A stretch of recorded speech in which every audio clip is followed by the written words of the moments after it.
ഇന്ന് കയ്യിൽ കിട്ടിയിട്ടുള്ളത് ഈ ഒരു തണ്ണിമത്തനാണ് കേട്ടോ. കഴിഞ്ഞ ദിവസം ബൺ മസ്ക് ഉണ്ടാക്കാൻ വേണ്ടി മിൽക്ക് മെയ്ഡ് വാങ്ങിച്ചത് കുറച്ച് ബാക്കി ഇരിപ്പുണ്ടായിരുന്നു. നോക്കുമ്പോൾ ഫ്രിഡ്ജിൽ തണ്ണിമത്തനുണ്ട്. അപ്പോൾ ഇത് വെച്ചിട്ട് നല്ലൊരു ഡ്രിങ്ക് റെഡിയാക്കാൻ വിചാരിച്ചേ. ഞാനാണെങ്കിൽ ആരില്ലാത്ത ടൈം നോക്കിയിട്ടാണ് കേട്ടോ വീഡിയോ എടുക്കാറ്. പക്ഷേ ക്യാമറ ഓൺ ചെയ്യുമ്പോൾ ഏതെങ്കിലും ഭാഗത്തുനിന്ന് ആരെങ്കിലും വന്ന് സംസാരിക്കാനുണ്ടാവുകയെ. അതാണ് ഈ ഭാഗത്ത് വരാതെ എന്തൊക്കെയോ പറഞ്ഞുകൊണ്ടിരിക്കുന്നത് കേട്ടോ. അപ്പോൾ പറഞ്ഞു വന്നത് തണ്ണിമത്തന് ഇതുപോലെ കുനുകുനാന്ന് കട്ട് ചെയ്തെടുക്കുക കേട്ടോ. എത്രക്കാൻ ചെറുതാക്കാൻ പറ്റുമോ അത്രയും ചെറുതാക്കി എടുക്കുക.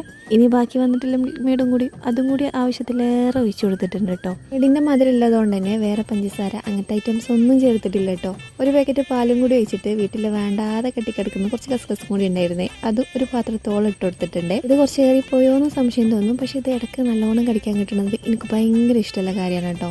ഇനി നല്ലപോലെ ഒന്ന് മിക്സ് ചെയ്യുക. നല്ല ഐസ് ക്യൂബൊക്കെ ഉണ്ടെന്നുണ്ടെങ്കിൽ അതൊക്കെ ഇടാം. ഞാൻ പിന്നെ അതൊന്നും ഇട്ടിട്ടില്ല. ഇതിന് ടേസ്റ്റ് പറയുകയാണെന്നുണ്ടെങ്കിൽ കാണാനുള്ള മൊഞ്ചൊക്കെ കഴിക്കാനും ഉണ്ട് കേട്ടോ. എന്നിട്ട് വിശ്വാസമാവണില്ലെങ്കിൽ ഒരാൾ ഇഷ്ടത്തോടു കൂടി കഴിക്കുന്നത് കാണിച്ചു തരാം. ഇത് കണ്ടിട്ടെങ്കിലും മനസ്സിലാക്കൂ, ഇത് അടിപൊളി ടേസ്റ്റാണ്. അപ്പോൾ ഒന്ന് ട്രൈ ചെയ്ത് നോക്കുക. അപ്പോൾ ഓക്കെ, ബൈ.